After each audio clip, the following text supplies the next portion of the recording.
Bismillahirrahmanirrahim. Assalamu alaikum students. Welcome to my class. My name is Zumaira Bashir and you are watching Epic Words. आज हम chemistry का topic discuss करेंगे।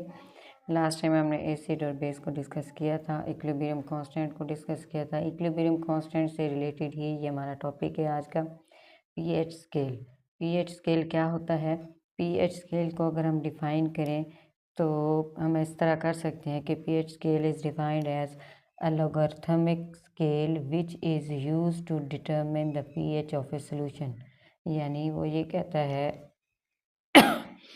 logarithmic scale होता है जो उसको हम यूज़ करते हैं किसी भी सॉल्यूशन की pH मालूम करने के लिए, pH डिटरमिन के लिए। इसे हम कहते हैं कि ये pH स्केल है। logarithm scale which is used to determine the pH solution that is called as pH scale।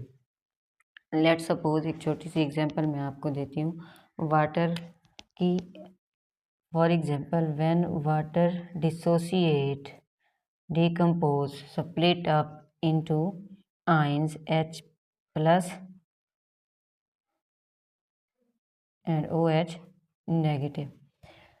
जब वाटर डिकम्पोज होता है, स्प्लिट अप होता है, डिकम्पोज होता है, डाइसल्यूट होता है, तो ये H आयन बनाता है और हाइड्रोक्सिल आयन बनाता है। अब ये जो प्रोसेस है, ये प्रोसेस क्या कहलाता है? सेल्फ ऑटोनाइजेशन। सेल्फ ऑटोनाइजेशन। इसके बाद अगर हम वाटर की इक्विलिब्रियम कांस्टेंट निकालें तो वो हम कैसे निकालेंगे? Let suppose Kc is equal to H positive OH negative over water का molecule.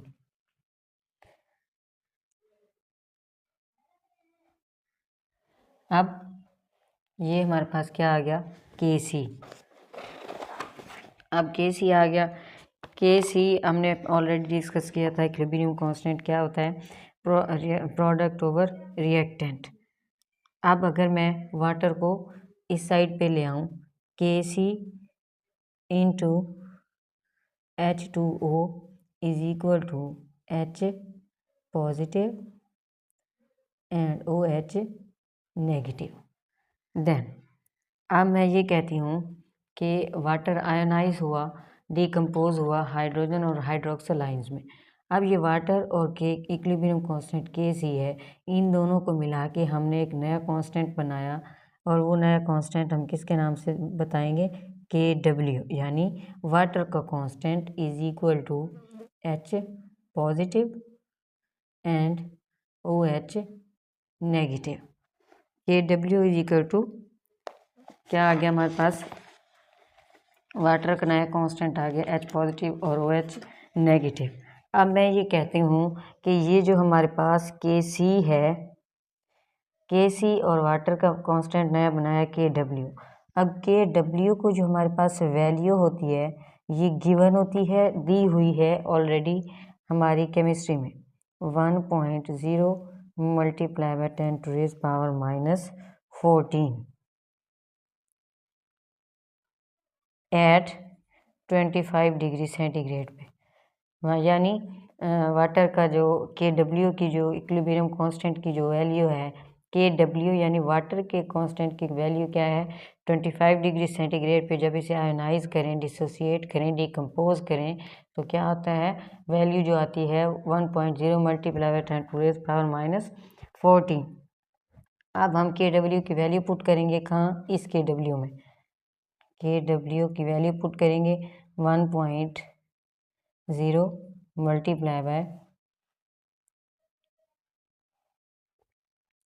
10⁻⁻14 is equal to hydrogen ion, cation आ गया। ये हमारे पास क्या है? एनाइन। क्यों? क्योंकि इस पे नेगेटिव चार्ज है। अब चलते हैं, ये आगे हमने Kw की वैल्यू पुट कर दी। Kw की वैल्यू पुट करने के बाद मैं ये कहती हूँ कि हम इस वैल्यू को यहाँ ले आते हैं और इस वैल्यू को हम यहाँ ले आते हैं, तो हम क्या लिखेंगे? H पॉजिटिव इससे कोई फ़र्क नहीं पड़ना, जस्ट रीअरेंज कर रहे हैं हम इसको। 1.0 multiply by 10 to raise power minus 14, ये आ गई किसकी वैल्यू। अच्छा, एक और केमिस्ट्री की ज़ुबान में ये 10 टू रेज पावर माइनस 14 है। अगर मैथमेटिकली हम देखें अगर हम देखें तो मैं ये कहती हूँ कि 1.0 मल्टीप्लाई बाय 20, तो ये 20 ही आंसर आएगा। 1.0 मल्टीप्लाई बाय 5, तो 5 ही आंसर आएगा। तो मैं इसको ऐसे लिख सकते हैं हम लोग, H positive and OH negative is equal to 10 to raise power minus 14, ये आ गया।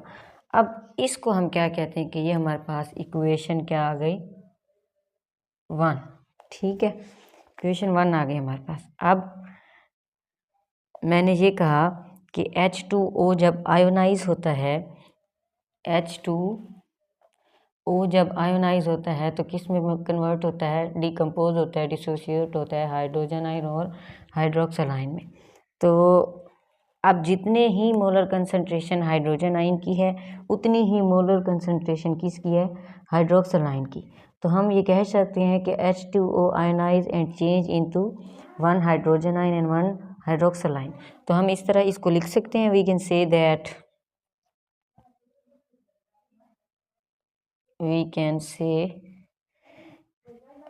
OH hydroxyl ion negative equal है किसके, हाइड्रोजन आयन के। ठीक हो गया। अब हम क्या करेंगे, इस हाइड्रोक्सल आयन की वैल्यू पुट करेंगे कि इसमें इक्वेशन 1 में। तो कैसे लिखेंगे, पहले H पॉजिटिव हाइड्रोजन आयन और ये हाइड्रोक्सल आयन है, इस हाइड्रोक्सल आयन की वैल्यू यहाँ पुट करेंगे तो ये क्या आएगा, hydrogen ion is equal to 10 to raise power minus 14, ये आ गया। ये इक्वेशन 1 में हमने क्या की है, इस हाइड्रोक्सल आयन की वैल्यू पुट की है, ये हाइड्रोक्सल आयन की वैल्यू हमने यहाँ पे बनाई है, ये आ गई जी। उसके बाद आगे चलते हैं जी।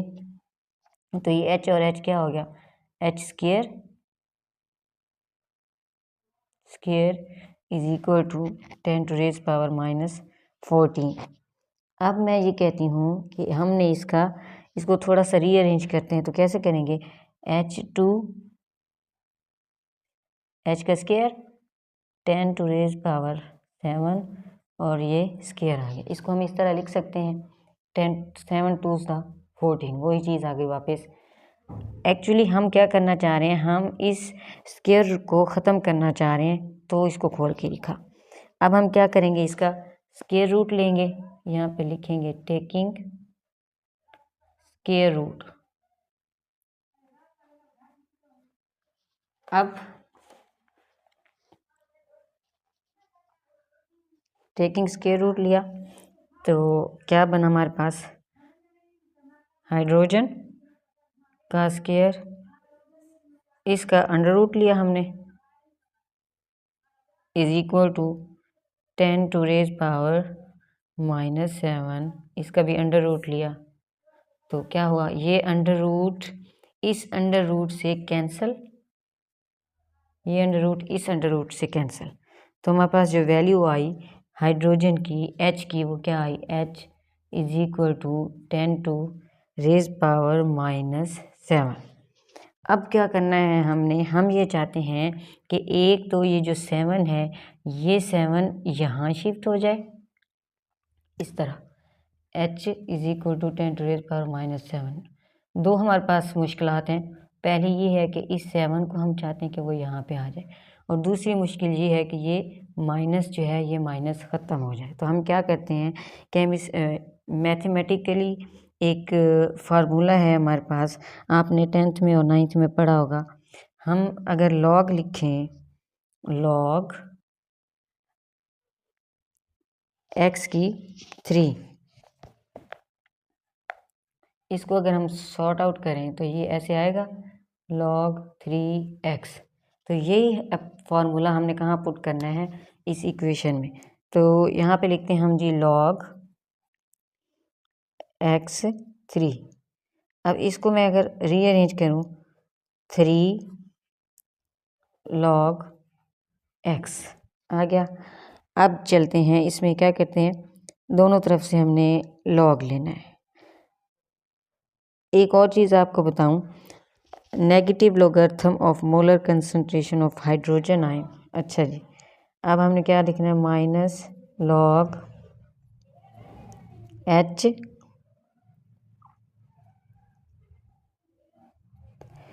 Is equal to minus log 10⁻⁻⁷। अब हमने पीछे पढ़ा था negative logarithm of molar concentration of hydrogen ion is called, क्या कहलाता है ये, pH। अब इस तरह लिख सकते हैं कि pH ये किसके इक्वल है, pH is equal to minus log 10⁻⁻⁷। अब हम ये कहते हैं pH इज इक्वल टू -7, इसको हमने यहाँ पे उतारा log 10। अब हम क्या इसको रीअरेंज करते हैं, तो ये क्या बनेगा, pH इज इक्वल टू 7। अच्छा जी, log 10 जो है ये किसके इक्वल होता है, 1 के। log 10 किसके इक्वल होता है, 1 के। तो ये 7 इंटू log 10 की वैल्यू पुट करी, pH इज इक्वल टू 7। ये हमारे पास आ गया pH 7। अब हमने क्या निकालना है इसका, एक्चुअली हमने pH और pOH की वैल्यू निकालनी है। तो pH किसके इक्वल होता है, pH plus pOH is equal to 7। अब pH क्या है हमारे पास, 7 है, तो pOH भी हम निकालेंगे तो सेम इसी तरह निकालेंगे जिस तरह हमने pH निकाला है। तो ये भी आएगा हमारे पास 7, pH प्लस pOH, ये 7 7 14। We can say that pH plus pOH is equal to 14। ये हमारे पास आ गया pH scale, it is called pH scale।